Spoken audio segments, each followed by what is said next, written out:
Hello hello good morning सांग मैंने आज आम ओडिया व्याकरणर गोटे सुंदर विषयटे आलोचना करवा ताहा हेउची शब्द। ठीक अच्छे शब्द बिना ओडिया व्याकरण अधूरा। तो चलतु आम डेरी नक आलोचना करवा। शब्द माने केवल ध्वनि नुहे। ठीक अच्छे शब्द माने आम खाली ध्वनि को बुझीबानी। यह अर्थबोधक ध्वनि जितेबले आम कथा कौचे आम जितेबले किछि भी कथा कौचे ताहा संपूर्ण अर्थ प्रकाश करुथिबो।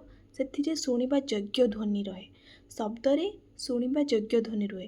धरा जाऊ आम कहबा कि कहबा ठीक अच्छे तो से वर्णरु भी किसी ध्वनि सृष्टि होची। बाल कहबा तो से लरु भी ध्वनि सृष्टि होची। तो शब्दर माने ध्वनि नुहे से ध्वनि सृष्टि होची किंतु अर्थ प्रकाश करुचु कि नुहे ना। तेणु ताको आम शब्द कहबानी। ठीक अच्छे ध्वनि युक्त अर्थ ध्वनि भी आसुथबो सेठी आउ अर्थ भी आसुथबो। ध्वनि भी शुणा जाउथबो ता सहित गोटे अर्थ प्रकाश भी करुथबो। दुईटा ध्वनि एवं अर्थ दुईटा मिश्रण रे शब्द होता है। ठीक अच्छे उदाहरण जेमती जल। ठीक अच्छे जल जल गोटे कौन आम जानी पानी है तो सेटा गोटे संपूर्ण अर्थ प्रकाश करुच्ची जलटा है। तो से जो शब्दटा सी है ताकू आम कहवा शब्द जेहेतु सी गोटे संपूर्ण अर्थ प्रकाश करुच्ची। कि खाली जे आम ज कहीदेवा कि एल खाली कहीदेवा एथिरे ध्वनि आसूची। ठीक अच्छे किंतु गोटे अर्थ प्रकाश करूना ये वर्ण द्वारा। तो ध्वनि युक्त अर्थ ठीक अच्छे ताहले जाकि गोटे शब्द तैयारी हुए है। आउ अलगा उदाहरण जमती गछ है दौड़िबा खेलिबा जहाँ भी किसी एसबू को भी आम एसबू भी गोटे गोटे शब्द जहाँकि गोटे प्रॉपर अर्थ प्रकाश करुथबो है। ध्वनि थी है ध्वनि आम शुणी पारुथबा ता सहित आम बुझी पारुथबा है। गोटे जिनस जोटा कि आम शुणी भी पारुथबा ता सहित आम बुझी भी पारुथबा। ध्वनि भी थी से अर्थ भी प्रकाश करुथबो ताहले जाइकी सेटा शब्द हो पारिबो। ठीक अच्छे शब्द तो जानिले एबे आमे जानिबा शब्दर गठन। गोटे शब्द को आमे किपरि गठन करिबा किपरि आमे गोटे शब्द को गठन करिबा। ठीक अच्छे शब्दर वर्ण अक्षर शब्द भाव में तैयारी हुए। ठीक अच्छे शब्दर वर्ण कौन अच्छा वर्ण कौन वर्ण आम जानी दुई प्रकार स्वर वर्ण एवं व्यंजन वर्ण से विषय में आज आलोचना करवानी। आम वर्ण कौन जाना ये जमती कि क ख ग घ ओ आ आम ये सब तो जानी ना। तो वर्ण गुड़िकर सठिक मिश्रण वर्ण गुड़िकर सठिक मिश्रण द्वारा गोटे संपूर्ण अर्थ प्रकाश करुवा शब्दटीए तैयारी हेबो ताको आम शब्दर गठन बोली कहबा। जेमती काम गछ तापर आम ए जाना शब्दर प्रकार बोध जोटा कि बहुत ही गुरुत्वपूर्ण। ठीक अच्छे तो रुद्धि शब्द प्रथमे कौन रुद्धि शब्द हूँ जहाँ आम आम दैनंदिन जीवन में साधारणतः भाव व्यवहार करती। ठीक अच्छे उदाहरण जमती गछ जल आग पछ बसवा खाइबा एसबू कौन एसबू आम दैनंदिन जीवन में आम व्यवहार करती तो ताकू रुद्धि शब्द कहुए। ठीक अच्छे तो सेहीपरि तापर द्वितीय जगरुद्धि शब्द कौन जहाँकि गोटे शब्द विभिन्न परिस्थिति रे विभिन्न अर्थ प्रकाश करुथबो है। उदाहरण जेमिति चक्र। ठीक अच्छे चक्र कहले आम कौन बुझंती साधारणतः चक बुझंती है। तो चक जमती आम बुझंती ठीक सेहीपरि समयर चक्र ये समयर चक्र माने समयर गति को बुझाऊँगी है। चक्र माने पाइची चक्र माने आम चक को भी बुझंती चक भी बुझंती सेटा गोटे परिस्थिति आम बुझिले से शब्दटी को। ठीक सेहीपरि समयर चक्र को भी आम समयर गति भाव में बुझिले। ठीक अच्छे तापर आसिला यौगिक शब्द कौन दुई किंबा अधिक शब्दर संयोग रे नुआ शब्द। अच्छा दुईटी किंबा अधिक शब्द को जोड़ा जाई गोटिए शब्द प्रकाश करुवा शब्द को यौगिक शब्द बोली कहबा। ठीक अच्छे जमती उदाहरण है घर युक्त द्वार घर गोटे शब्द हो गला द्वार गोटे शब्द हो गला आ घर द्वारटा गोटे शब्द। ठीक सेहीपरि गछ लता बहीपत्र एगुड़ाक गोटे गोटे यौगिक शब्दर उदाहरण।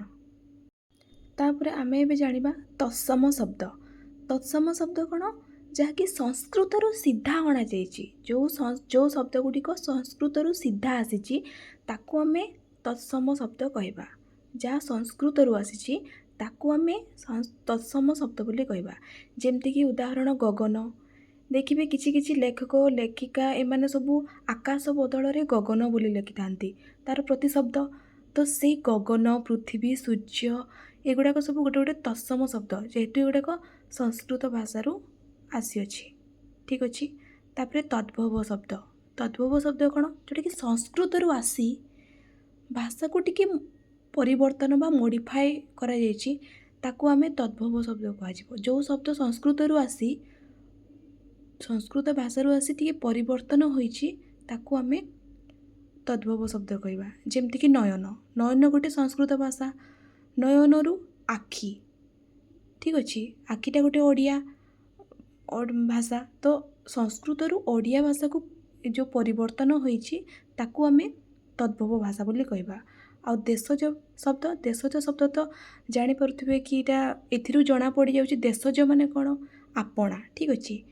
ଆପଣା ଭାଷା ମାନେ ନିଜ ଭାଷା ଯେଉଁଟା ଆମେ ଯେଉଁଟା ଛୋଟରୁ ବ୍ୟବହାର କରି ଆସୁଛେ, ଛୋଟରୁ ଯେଉଁ ଶବ୍ଦ ସହିତ ଆମେ ପରିଚିତ ତାକୁ ଆମେ ଦେଶଜ ଭାଷା କହିବା। ଯେମିତିକି କ'ଣ, କେଉଁଠି, କେମିତି ଏହିପରି। ତାପରେ ଆସିଲା ବିଦେଶୀ ଶବ୍ଦ, ଯାହାକି ସମ୍ପୂର୍ଣ୍ଣ ଭାବରେ ଅନ୍ୟ ଭାଷାରୁ ଆସିଛି, ବାକି ଆମେ ତାକୁ ବ୍ୟବହାର କରୁଛେ, ତାକୁ ବିଦେଶୀ ଶବ୍ଦ କୁହାଯାଏ। ଏବେ ଆମେ ଜାଣିବା ଶବ୍ଦର ବ୍ୟବହାର। ଆମେ ଗୋଟେ ଶବ୍ଦକୁ କିପରି ବ୍ୟବହାର କରୁଛେ। ଠିକ୍ ଅଛି। ପ୍ରଥମେ ନାମ। ଯେକୌଣସି ନାମ। ଠିକ୍ ଅଛି। କୌଣସି ବସ୍ତୁର ନାମ ହେଲା କି କୌଣସି ଲୋକର ନାମ ହେଲା, କୌଣସି ବ୍ୟକ୍ତିର ନାମ ହେଲା କିମ୍ବା କୌଣସି ଗ୍ରହର ନାମ ହେଲା, ଯେକୌଣସି ନାମ ଗୋଟେ ଗୋଟେ ଶବ୍ଦ। ଠିକ୍ ଅଛି। କୌଣସି ବହିର ନାଁ ହେଲା, ସବୁକିଛି ଏଗୁଡ଼ା ସବୁଗୁଡ଼ା ଗୋଟେ ଗୋଟେ କ'ଣ? ଶବ୍ଦ ବୋଲି ଆମେ କହିବା। ଆଉ ଠିକ୍ ସେହିପରି କ୍ରିୟା। କ୍ରିୟା କ'ଣ? ଆମେ ଦୈନନ୍ଦିନ ଜୀବନରେ ଯାହା ବି କରୁଛେ ତାକୁ ଆମେ କ୍ରିୟା କହିବା ହେଲା। ସେ ଯେଉଁ କ୍ରିୟାର ଯାହା ଆମେ କରୁଛେ, ଖାଇବା, ବସିବା, ଉଠିବା, ନାଚିବା, ଖେଳିବା, ପଢ଼ିବା, ଏଗୁଡ଼ାକ ବି ଗୋଟେ ଗୋଟେ ଶବ୍ଦ। ଠିକ୍ ଅଛି।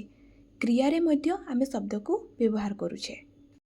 ଆଉ ଶବ୍ଦ କେଉଁଠି ବ୍ୟବହାର କରାଯାଏ? ବିଶେଷଣ। ଯେମିତିକି ଗୁଣ, ଦୋଷ, ଡେଙ୍ଗା, ଗେଡ଼ା, ବଡ଼, ସାନ ଏଗୁଡ଼ା ଗୋଟେ ଗୋଟେ ବିଶେଷଣ। ଏଥିରେ ମଧ୍ୟ ଶବ୍ଦକୁ ଆମେ ଏଗୁଡ଼ା ବି ଗୋଟେ ଗୋଟେ ଶବ୍ଦ। ଠିକ୍ ଅଛି। ବିଶେଷଣରେ ମଧ୍ୟ ଶବ୍ଦକୁ ବ୍ୟବହାର କରାଯାଏ। ଠିକ୍ ସେହିପରି ସର୍ବନାମ, ଯେଉଁଟାକି ନାମ ପରିବର୍ତ୍ତେ ଲେଖାଯାଏ ହେଲା। ଯେମିତିକି ଆମେ ରାମ ଜାଗାରେ ଲେଖିବା ସେ, ବା ଗୀତା ଜାଗାରେ ଲେଖିବା ସେ ହେଲା। ତ ଲୋକମାନେ ଜାଗାରେ ଲେଖିବା ସେମାନେ। ତ ଏଇସବୁ ଗୋଟେ ଗୋଟେ ସର୍ବନାମ। ତ ଏସବୁ ବି ଗୋଟେ ଗୋଟେ କ'ଣ? ଶବ୍ଦ। ଏ ସର୍ବନାମରେ ମଧ୍ୟ ଶବ୍ଦକୁ ବ୍ୟବହାର କରାଯାଏ ହେଲା। ତାପରେ ଆସିଲା କ୍ରିୟା ବିଶେଷଣ, ଯେଉଁଟାକି କ୍ରିୟାକୁ ସଂଶୋଧନ କରେ। ସେଠାରେ ବି ଶବ୍ଦକୁ ବ୍ୟବହାର କରାଯାଏ। ଠିକ୍ ଅଛି। ଯେମିତିକି ତୁରନ୍ତ, ଧୀରେ ଧୀରେ, ଭଲ ଭାବେ ଏସବୁ ଗୋଟେ ଗୋଟେ କ'ଣ? ଶବ୍ଦ। ଏଥିରେ ମଧ୍ୟ ଶବ୍ଦକୁ ବ୍ୟବହାର କରାଯାଏ। ପ୍ରତ୍ୟେକ କ୍ଷେତ୍ରରେ ଶବ୍ଦକୁ ବ୍ୟବହାର କରାଯାଏ ହେଲା। ଶବ୍ଦ ଯେତେ ଅର୍ଥ ପ୍ରକାଶ କରେ, ଯେତେ ବି ଜିନିଷ ଅଛି, ଯେତେ ବି ଆମେ ଯାହା ବି କିଛି କହୁଛେ, ଯାହା ବି କିଛି ଆମେ ଶୁଣୁଛେ, ଯାହା ବି ଅର୍ଥ ପ୍ରକାଶ କରୁଛି, ସେ ସବୁ ଗୋଟେ ଗୋଟେ ଶବ୍ଦ। ଠିକ୍ ଅଛି। ତାପରେ ଆମେ ଏବେ ଜାଣିବା ଶବ୍ଦର ଗୁରୁତ୍ୱ। ଶବ୍ଦର ଗୁରୁତ୍ୱଟା କ'ଣ? ଆମେ ଯେକୌଣସି ଜିନିଷ ପଢ଼ିବା ବା ଯେକୌଣସି ବିଷୟରେ ଆଲୋଚନା କରିବା ବା ଯେକୌଣସି ବିଷୟରେ ଜାଣିବା, ଆମେ ଯେମିତି ବି ହଉ ତା'ର ଗୁରୁତ୍ୱ ତ ଜାଣିବା ନା, କି କ'ଣ ସେଇ ଜିନିଷଟା କ'ଣ। ଯଦି ତା'ର ଗୁରୁତ୍ୱ କିଛି ନୁହେଁ ତାହେଲେ ଆମେ ସେ ବିଷୟରେ କାହିଁକି ଜାଣିବା। ଠିକ୍ ଅଛି। ତ ତା'ର ଗୁରୁତ୍ୱ ବିଷୟରେ ଆମେ ଜାଣିବା। ଭାଷାର ଭିତ୍ତି ହେଲା ଶବ୍ଦ। ଠିକ୍ ଅଛି। ଚିନ୍ତାଧାରାର ପ୍ରକାଶ। ଠିକ୍ ଅଛି। ଚିନ୍ତାଧାରାର ପ୍ରକାଶ ମଧ୍ୟ ଶବ୍ଦ। ସାହିତ୍ୟର ସୃଜନ। ସାହିତ୍ୟର ସୃଜନ ମଧ୍ୟ ଶବ୍ଦ। ଆଉ ଯୋଗାଯୋଗର ମାଧ୍ୟମ। ମୁଁ ଯେମିତି ପ୍ରଥମରୁ କହିଲି, ଭିଡ଼ିଓଟି ପ୍ରଥମରୁ ମୁଁ ଯେମିତି କହିଲି, ଯଦି ଆମେ କୌଣସି ଯୋଗାଯୋଗ କରିବା, କାହା ସହିତ କମ୍ୟୁନିକେଟ୍ କରିବା, ତାହେଲେ ଆମକୁ କ'ଣ ଦରକାର ପଡ଼େ? ଅବଭିୟସ୍ଲି ଶବ୍ଦ। ଠିକ୍ ଅଛି। ତ ଶବ୍ଦ ବିନା ଆମେ କାହା ସହିତ ଯୋଗାଯୋଗ ବି କରିପାରିବା ନାହିଁ। ତ ଆଶା କରୁଛି ମୋ ଭିଡ଼ିଓଟି ଆପଣମାନଙ୍କୁ ବହୁତ ଭଲ ଲାଗିଥିବ। ତ ଏଇଟା ମୋର ଯେହେତୁ ଫାର୍ଷ୍ଟ ଭିଡ଼ିଓ, ତ ମୋ ଭିଡ଼ିଓଟିକୁ ଲାଇକ୍, ସେୟାର ଆଣ୍ଡ ସବସ୍କ୍ରାଇବ୍ କରନ୍ତୁ। ରହିଲି। ଧନ୍ୟବାଦ।